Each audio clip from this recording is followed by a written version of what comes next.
Baliho besar ambruk di Sleman, izin pemasangan harus dievaluasi. Sebuah baliho berukuran besar ambruk di Kabupaten Sleman, Daerah Istimewa Yogyakarta, Rabu, tanggal 12 Januari tahun 2022, siang, setelah terjadi hujan deras dan angin kencang. Meski tidak ada korban, kejadian ambruknya baliho besar itu sangat membahayakan pengendara jalan yang melintas. Oleh karena itu, harus ada evaluasi terhadap izin pemasangan baliho ukuran besar di DIY. Baliho yang ambruk itu berada di dekat perempatan Condong Catur, Kecamatan Depok, Sleman. Lokasi baliho tersebut berada di pinggir Ring Road, Jalan Lingkar Utara Yogyakarta yang sangat ramai oleh pengendara kendaraan bermotor. Ini Pak Polisi sedang berjaga-jaga mengawasi ini.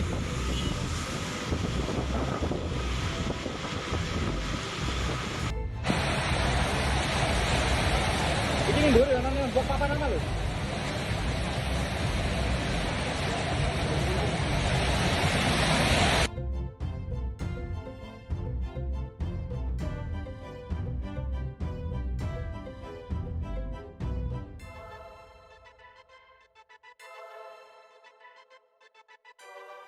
Perempatan lampu merah Terminal Condong Catur ya teman-teman ya.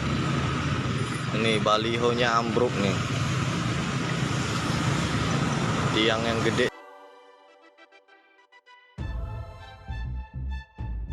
Seperti itu ambruk mengenai tiang lampu merah. Ini Pak Polisi sedang berjaga-jaga mengawasi ini.